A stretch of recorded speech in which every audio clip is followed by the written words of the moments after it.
মা হচ্ছে মরে গেছে। মা মরে গেছে।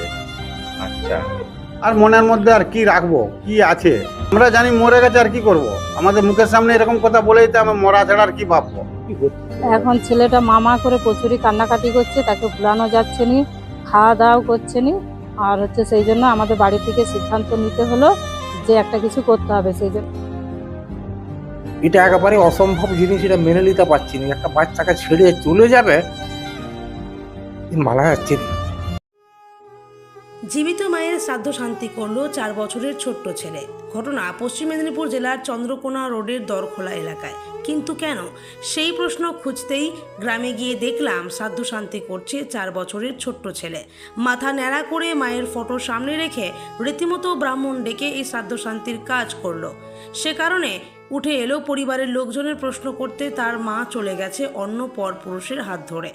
8 বছরের সংসারকে পেছনে ফেলে ছেলেটি বারে বারে মাকে খুঁজে বেড়াচ্ছিল। মা চলে গেছে চলতি এপ্রিল মাসের 6 তারিখে। মায়ের খোঁজ দিতে না পারায় শেষমেশ ওই ছোট্ট শিশুর মায়ের বাড়ির লোকজন এবং বাবার বাড়ির লোকজন সিদ্ধান্ত নেয় শ্রাদ্ধ শান্তি করার। মা অ্যাক্সিডেন্টে মারা গেছে, সে আর ফিরবে না, এই কথা বলা হয়েছে পরিবারের তরফ থেকে। আর এই ঘটনায় গোটা গ্রামে দৃষ্টান্ত ফেলে দিল হতবাক। একদিকের বেশ কিছু মানুষজন আবার চোখের জলে মৃত বলে দিচ্ছেন পরিবারের লোকজন। মেয়ের মতো ভালোবাসতেন, কিন্তু এই জঘন্য কাজ করার জন্য মৃত বলে ভাবছেন পরিবারের লোকজন।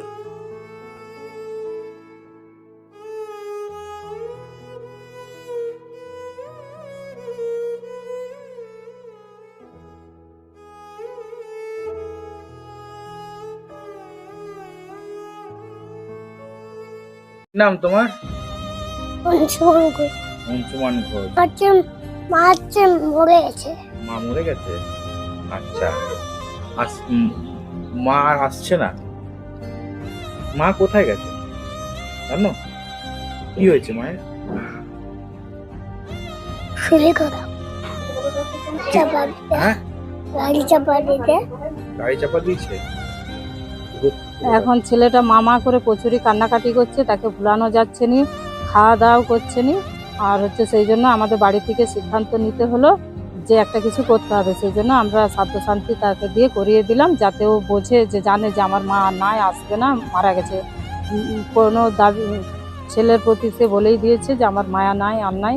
সেই জন্য আমরা এটা লিখতে বাধ্য মেয়ে হলাম। কি অন্য ছেলে হয়েছে? হ্যাঁ, একটা ছেলের সাথে চলে গেছে, সেখানে আমরা গেছিলাম, সে ফিরবে না, কোনো ছেলের প্রতি দাবি নাই, সে লিখে দিয়েছে, লিখিত করে দিয়েছে।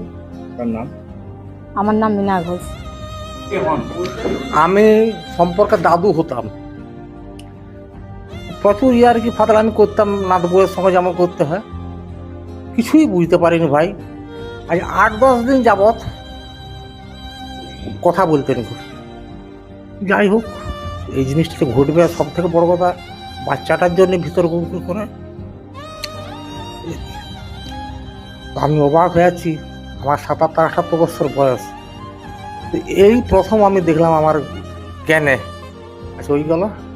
আগেকার যুগে আমরা দেখেছি একটা ছেলের বয়স হতো 40, একটা মেয়ে এসছে কত 12 বছরের, সেও তো সংসারটাকে মানিয়ে নিয়ে চলেছে।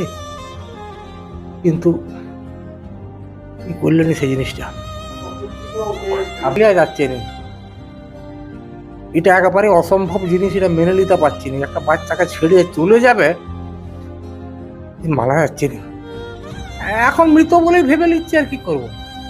আর ওইটুকু বাচ্চাকে যদি ছেড়ে চলে যেতে পারে, সেটা মৃত বলেই ভাবতে হবে তাকে। আমার নাম হচ্ছে অজয় উকিল।